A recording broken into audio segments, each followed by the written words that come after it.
Thank you, Catherine. So, guys, you can spice up your landscape with plants or flowers, but you can also do it with some do-it-yourself hardscape projects. That's right, hardscape projects.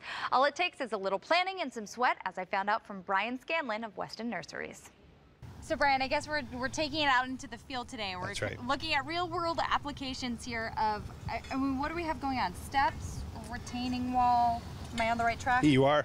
Absolutely. And some paving that will go on the platforms in between the steps. Okay, so how much planning has to go in before you start just going at it? It's all planning. Okay. It really is. Having a good plan in place is important so that you understand the elevation. With the elevation, you have to do some math in regards to knowing how many steps that you're going to need to come down the hill, how long the runs are going to be, things like that. So having a good plan is probably the most important step that you can take. Also probably a good step in not wasting product. Absolutely, absolutely. Selecting a good product too, having a product that's going to work well for your needs. So in this instance, these products are all similar pieces. Okay. And the more similar pieces are, without a lot of multiple pieces or hard to figure out pieces, things do fit together well like a puzzle. Okay, so I see several different, I mean, you've got the one straight wall. Are those different? Am I calling them pavers? These are segmental retaining blocks. So are those different pieces than the ones used in the curved wall? Okay.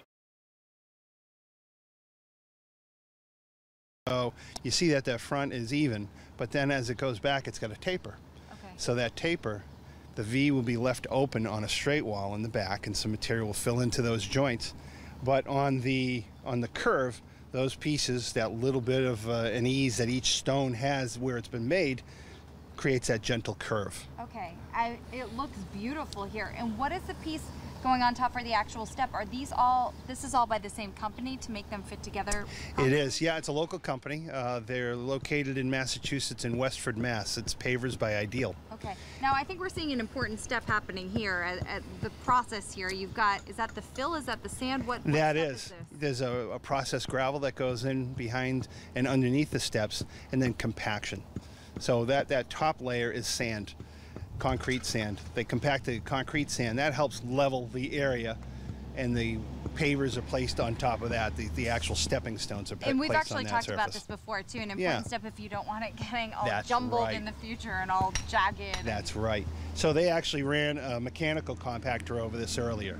It's a great big gas-powered mechanical compactor that vibrates and tamps the surface down and gets everything firm and tight so that then the pavers can be placed on top. This looks like a project to call in the pros. Just like for the math again and the steps already. So any tips to the homeowner though that is tackling it themselves besides the planning, besides picking a good product? Read up and research. You know, understand that product before you get it because it's heavy. Okay. And you know, and it can get hot. Okay. And last question here. I'm sure that there's a lot of different looks. Yeah, there are. Numerous different looks, different colors, different size blocks. Okay. There's, you know, this is a garden type block, but there are much larger blocks that you can use for much more heavy duty projects if you're holding up a high wall.